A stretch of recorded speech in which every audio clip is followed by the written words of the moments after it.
Bullshit. Pretend for a moment we've entered a parallel universe free of bullshit and full of bold solutions. That's what the No Bullshit Marketing Show is all about. I'm your host, Dave Mastovich. Our guest today is a returning guest, Ashley Boynes Shuck. But first, let's cut the bullshit.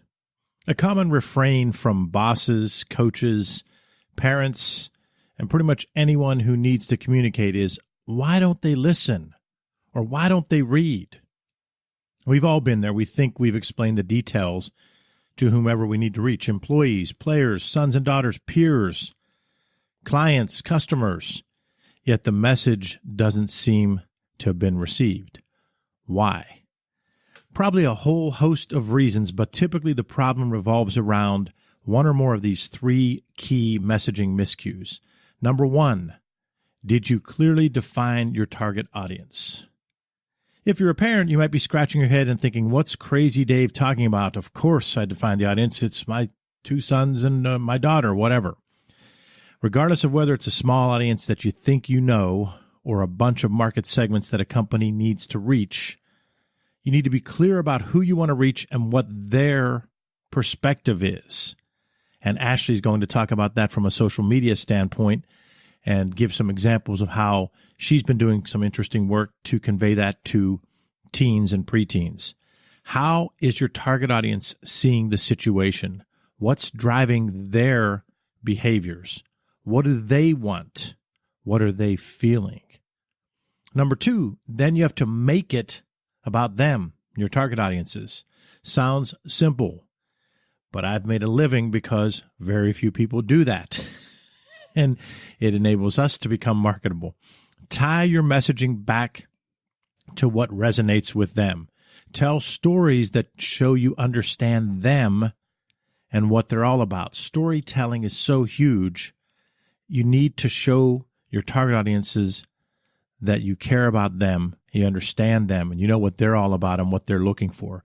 Show them you care about them and you're not just in it for yourself. This is a tough one many times. We're all guilty of being so focused on what we think the problem is, and we feel we have these time constraints and we have to get the message out quickly. We have to make sure we told them, or we wrote it, or we sent an email, or we texted, we posted it on social media. But we forget to communicate what's in it for them, and we don't make it about them.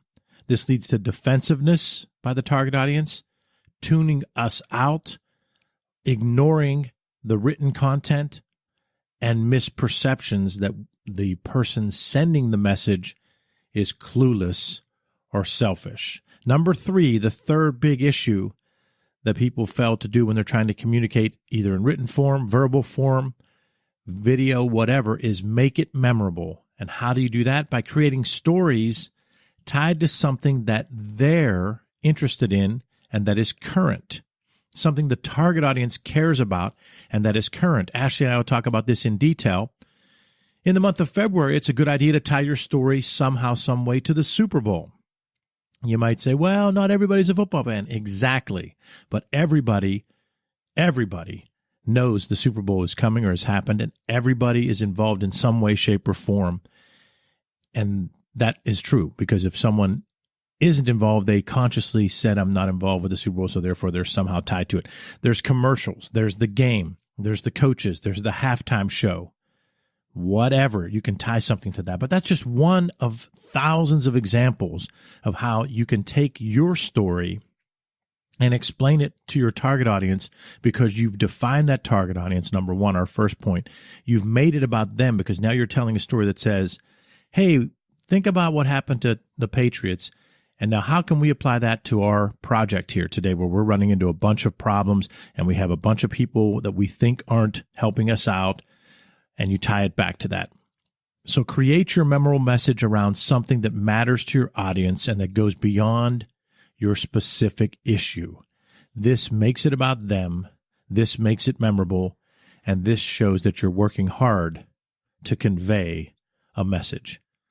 Remember, take the time to define and understand your target audience, to make it about them and make it memorable so you can cut the bullshit.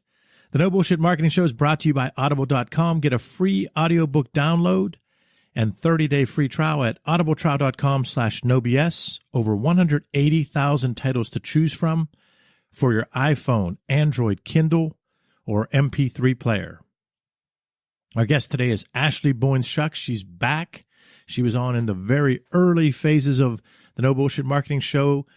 You know, I didn't do my job. Actually, I didn't go and see what number that episode was, but I know it was early. She's the author of 2 nonfiction health memoirs, Sick Idiot and Chronically Positive.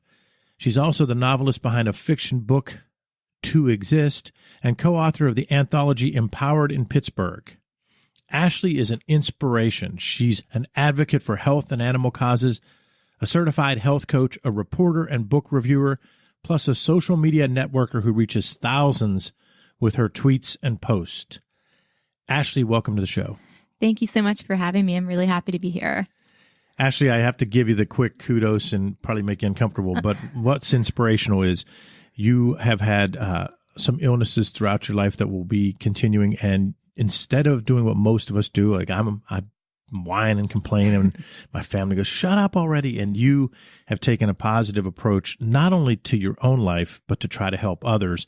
Talk just briefly. I know we went through this before when you're on the show, but talk a little bit about Sick Idiot and Chronically Positive, because I think both are just a true testament to your positive outlook and your desire to help others. Well, thank you so much. I have found that turning my pain into something purposeful and productive has been a great way for me to cope. And I have turned to writing and advocacy and helping other people in similar situations to myself as my method of coping and as my method of being productive. Because I look at it like you have 2 choices in life. You can either sit back and just let life happen to you, or you can make things happen for yourself. And you know, that applies to anyone, sick or not. Like you said, it's very easy to give up and to whine if you're battling medical problems. And I don't really blame anyone that does that, because it's very difficult. But I want to encourage people to live their best lives and kind of be their best selves and find the humor in every situation despite their health problems. And this is what I kind of talk about in my books, Chronically Positive and Sick Idiot.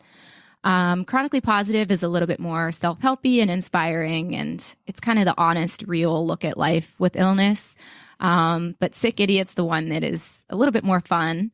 It is a humorous look at my life with several, or I should say dozens of health diagnoses. And it is a collection of little short essays that tell all my crazy health anecdotes from a funny perspective. And you say sick idiot because I think we all feel like we're idiots when we get into the healthcare thing. And you're not an idiot, but you encountered so many things that we, more than all of us, but even when you just go to do something simple, right. My son tore his ACL in a basketball game, and it's like you've heard about ACLs. I worked in healthcare, but until you actually go through it and you go and do these things, and then as a family, you're like, well, that was stupid. Why didn't we call this? And why didn't we email that day? So that's kind of how you took it, right? Yeah. So the name of the book actually came up because I was having one of those moments that you're describing where I was having a little meltdown about everything. I was very frustrated with all of my health problems, and I was feeling very overwhelmed by the amount of information that was being thrown at me. And it's very unlike me to throw a tantrum or to be so self-deprecating, but I kind of was whining and crying, and I said to my husband, I'm nothing but a sick idiot. And it was such an out-of-character thing for me to say, especially because I'm pretty adept at navigating the healthcare space now, but I just felt so helpless in that moment. And it kind of became a funny refrain that we began to use after that. So that's how the title came back. And I think everyone has those moments where they just feel like having a little temper tantrum and feeling overwhelmed. And that particularly applies to people who are dealing with medical issues. From that perspective, the book Sick Idiot can help any of us because we're all going to encounter something in the healthcare system. Yes. And I think the humor part of it makes it easier to swallow as well. It's easier to absorb all the medical stuff when you have some funny things thrown in there. Ashley, as a return guest, I didn't want to walk through the whole career journey path that we usually do, but I do want to make sure I touch on, you've done a whole lot of this writing and this social media content, and you and I talk quite a bit, and that's partly why I did the rant talking about the 3 major things we all have to do. Give some of your perspective, because I talked about how you have to clearly define your target audience. You have to make it about them. They have to make it memorable by tying your story to things beyond yourself. Talk about that. Yeah. So I've really been trying to do what I would call organic marketing, where I kind of pay attention to what's going on in the world around us and what my followers are talking about and interested in.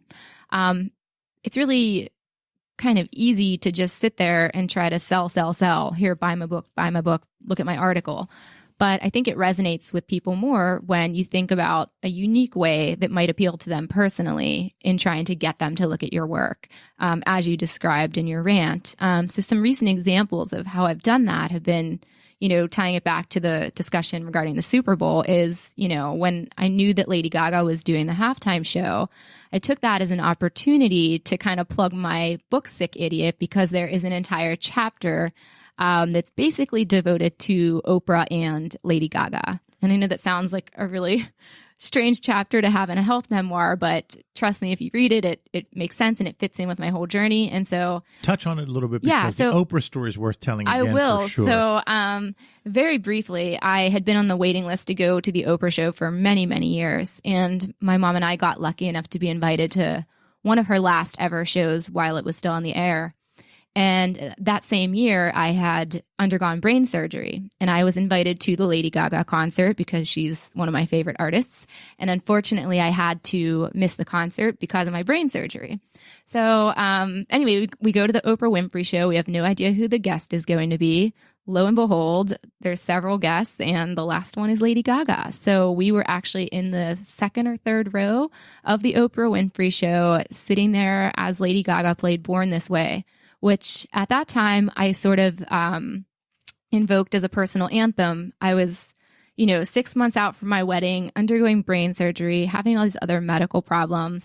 And instead of, asking, why me? Why would God do this to me? I took a cue from that particular song and said, you know what? God doesn't make mistakes, and I was born this way. And it was kind of my song through that time. So to have everything come full circle and get to go to the Oprah show and sit there with my mom and watch Lady Gaga performing that song was just amazing. So that's, one of the many funny and great stories in Sick Idiot. And so the day of the Super Bowl, instead of making it about football, because that didn't resonate with me and I didn't know if that would resonate necessarily with the people that follow me, I decided to post something about Lady Gaga and talk about what an inspiration she was to me, and then explain that, hey, if you like her too, or you want to know more about why she's an inspiration to me, here's my book, Sick Idiot. And I think that kind of hit home with a lot of people, because I definitely could see the traffic going up just from that simple post. But it was current. It tied into what was going on that day. And it also was a matter of knowing who follows my work. So I know that I have a lot of readers who do live with health problems. I know that I have a lot of followers who are into pop culture and entertainment and fashion. So I knew that posting something like that would maybe hit home with them. The Oprah show. Yes. You actually got to meet Oprah, right? I didn't get to meet her that day, but on World Arthritis Day, just months later, she personally tweeted me and basically congratulated me on the work that I am doing as a patient advocate. The words she used were, and I have it memorized, because when Oprah tweets you, you remember the tweet. She said, read your bio. You are a survivor and helping others emerge from pain. Thank you. And that was just one of the most amazing moments of my life. So, in that chapter, Sick Idiot, I talk about how all of that came full circle, from going to her show to her tweeting me and all the stuff with Lady Gaga. So it was pretty amazing. I found that when you're able to take and infuse your own emotional aspect and be vulnerable and tie that to something that's happening currently, it really helps with resonating with your target audience. Yeah, I think so too. And I think that that's why a lot of my work really touches people, because I'm pretty authentic in the way that I talk about my medical journey and just life in general. I'm pretty transparent, and I'm maybe an oversharer, but I do so in a way that I really want to invite people into my life. And I want to be vulnerable, because I think that's how you can best connect with people. And that's my biggest goal. It isn't even about the health advocacy or the animal welfare missions. It's just about really connecting with other people and creating kind of a culture of kindness and compassion and acceptance. There's a book by Patrick Lencioni. I think it's Getting Naked or Get Naked, and it's all about vulnerability in the services industry, particularly like a consulting firm or a marketing firm type of industry. And it's really all about being vulnerable. Use that book quite a bit, and it's what drives how we try to be at Mass Solutions. On a personal note, despite you being a return guest and having great numbers when you were on the last time, the two most listened to shows, downloaded and so forth, tie back to being vulnerable and putting yourself out there. And it's actually kind of funny and how it happens. You mentioned organic. We had bought a portable recorder to be able to take the podcast on the road whenever we can. After I bought that, I was playing around with it at the house, and I just said, all right, Carter, my youngest at the time, I think he was probably 11, about to be 12. And I said, Carter, here's a microphone. We're going to talk into this portable recorder. And I figured, what the hell? I'll just use the open of the show. And I let Carter talk. Well, that one was the highest rated one for the longest time. Well, then for our 100th episode, I had all three of my sons on. And that one is like 5 times as many listeners as all the other ones, because I think what happens is some people like the show. They listen to parts of guests that they find interesting. They listen when they get the chance. But I think just about everyone that had touched the show at any point said, wow, 100th episode, and he has 3 sons on. It ties back to your point about organic marketing and being vulnerable. Yeah. And it's just that personal touch. People like to feel like they know the people or the brands that they're trusting or interacting with. So I think that's very cool. Before we went live, you told a great story that I think applies to so many things. On a human level, it applies to how we should treat each other. But on a marketing level, it's really huge too. And you talked about your talk to students about social media and how people post on social media a certain way and how there's a reality and how the reality is much more powerful than I don't want to say fake because it's still reality, but when someone posts that perfect picture. Tell the audience that story. Right. So yesterday, actually, I had the opportunity to speak to 7th grade students at New Brighton area middle school. And, I could have done an anti-bullying message that was very generic and kind of high level, but I decided that I really wanted to go for something that would hit home with them. And I know that at that age particularly, social media is such a force for not only good, but also sometimes bullying and cliques and kind of mean girl stuff. And I was thinking about how I could tie that into my speech that was supposed to basically be about not judging or bullying people with invisible disabilities or invisible illnesses. And I found myself the night before when I was preparing for my speech, scrolling through my Instagram, and I wasn't feeling well, and I've been having a lot of medical problems, and I found myself comparing my life to the life of all these people that I'm seeing online. And I realized, here's my angle, there's the life that we show people online and the life that we experience. Now, I'm a person that shares the good, the bad, and the ugly, but not everyone does that. In fact, I know a ton of people who only share the happy, positive moments and the perfect, filtered, edited selfies. And they hide all the bad stuff, and that's fine. But as I said, I'm a vulnerable person. I value transparency, and so I share both. And I think there's value in that because I think by only sharing the perfection, it creates an illusion of what reality should be, and that's so harmful to today's youth.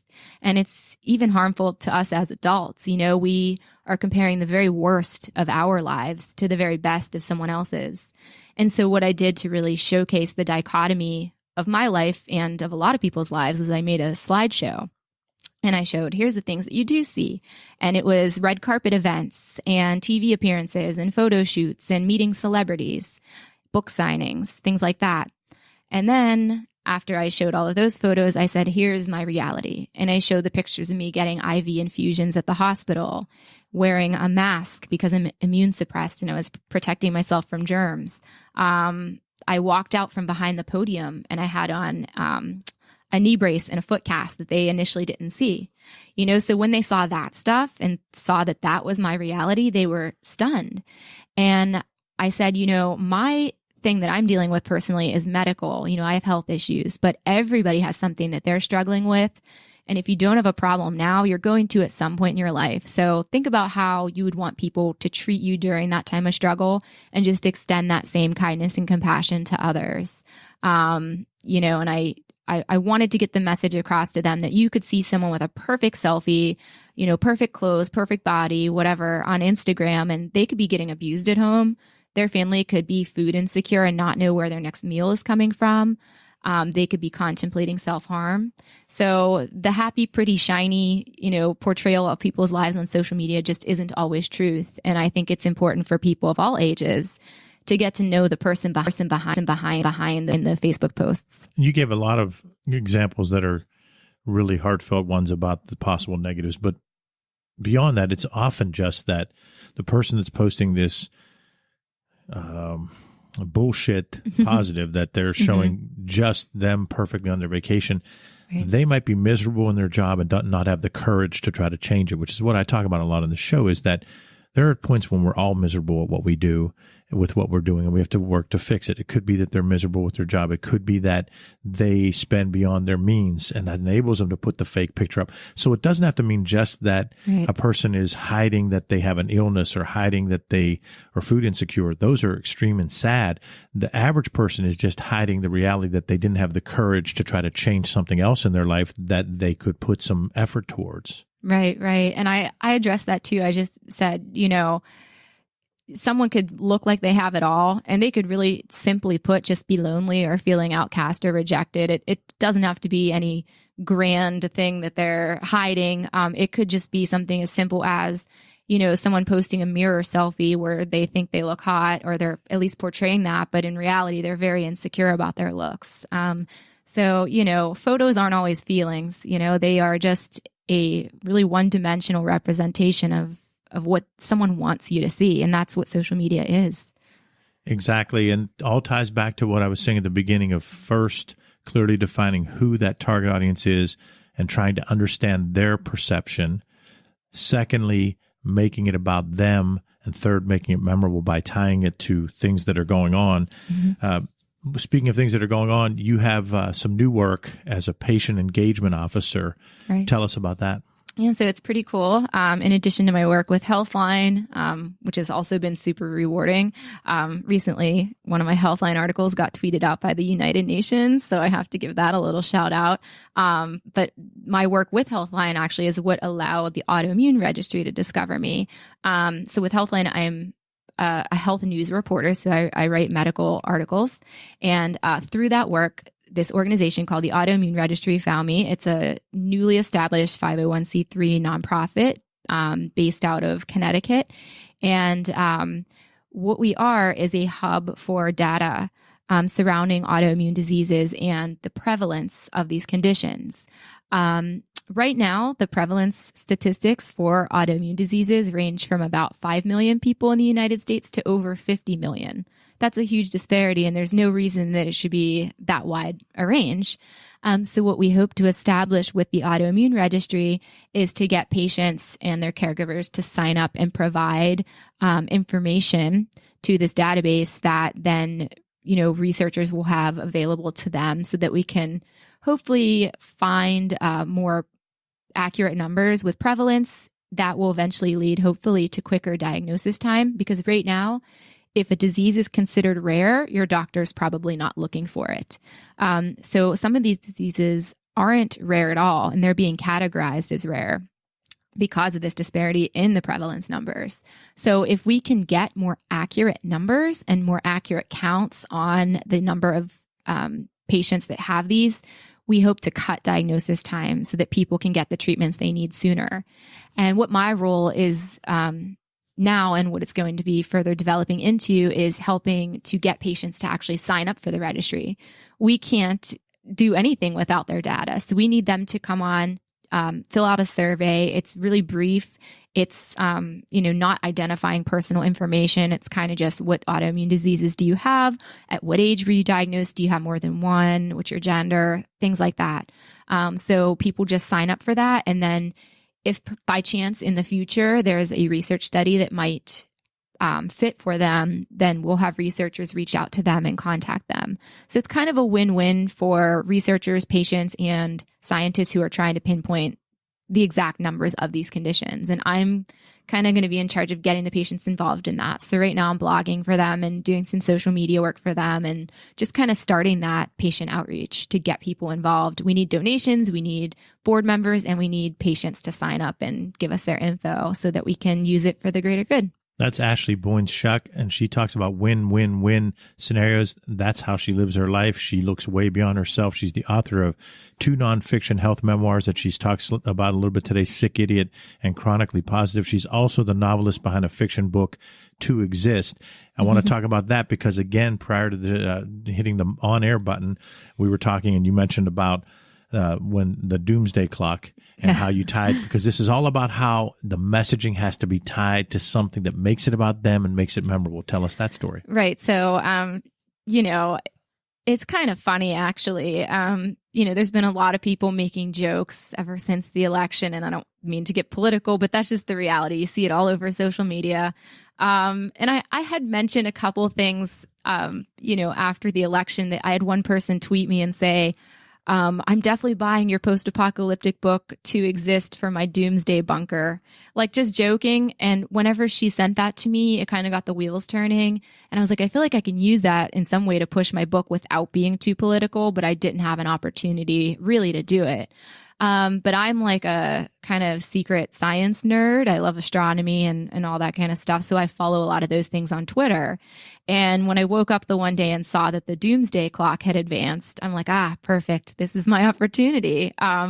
And I kind of made just a little tongue-in-cheek Instagram and Twitter post about, hey, the doomsday clock has advanced, so it seems like the perfect time to pick up my post-apocalyptic fiction memoir, and gave a link to the book. And it got a lot of attention. I don't know, I don't always see real-time book sales, so I don't know how many books I sold from it, but the traffic definitely increased, and a lot of people thought it was pretty funny. So that was kind of one of those opportunities that I just had to grab at the right time, and it seemed to fit in with what was trending that day. You are a strong content creator, and you know how to get the message out multiple ways. You've been a reporter, you've been a book reviewer, a blogger, you do a lot of social media for your books, for the organizations you're a part of, but also for some clients. At this time, talk a little bit about how, because you're really young yourself. I mean, you've been doing this stuff for basically your entire life. It's impressive. Talk about if there's a listener who's in high school or in college or in that first job, and they want to be a content creator of some sort. What tips would you give them that you did when you were 15, 16, 20, because they've made you be able to do all this stuff at an early age? That's a great question. And actually, I've done a lot of interviews and not been asked that. So I'm glad that you did. So my biggest piece of advice, and this is something I actually said in my talk yesterday, is it might sound a little weird, but I think that you need to get outside of your bubble and talk to as many different people as you can. You can start that as young as high school, elementary school, whatever. Instead of staying in your little clique and your little bubble, I think you need to talk to other people who don't think like you, who aren't from the same background as you, and kind of get their perspective on things and get their worldview. Because the more that you can empathize and relate to other people, I think the broader audience you can eventually reach. And it also gives you just different perspectives to think about. And I do think the people who are writers or content creators are artists in a way and are creative people. And I think in order to stay creative, you really do have to think outside the box and get outside of your own head and your own comfort zone. So the best way to do that is really meet as many people as you can, talk to as many people as you can, learn to be empathetic and try to understand why people think or feel the way they do. And also dabble in as many activities as possible. So, I mean, when I was in high school, I did sports until my body no longer allowed me to do sports. And then I did, all the newspaper, yearbook, media, fashion design classes, theater arts, all different things like that. And as an adult, as I said, I have an interest in astronomy.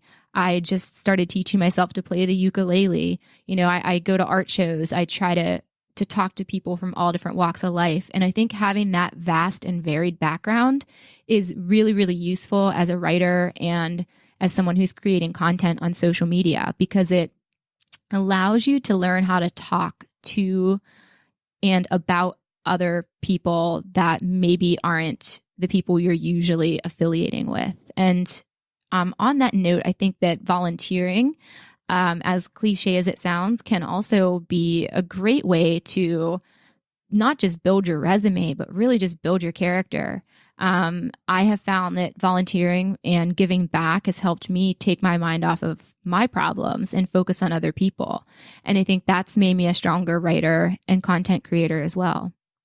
That's Ashley Boynes Shuck, an inspiration and a certified health coach, a reporter, health and animal causes advocate, written 2 books, has a blog, tweets like crazy, all kinds of stuff. Ashley, thanks for being on the show. Is there anything else that you thought I might ask that I didn't? Because today was a free-forming. I love when we get a repeat guest because we can just talk about their passions. Is there anything I forgot to ask you?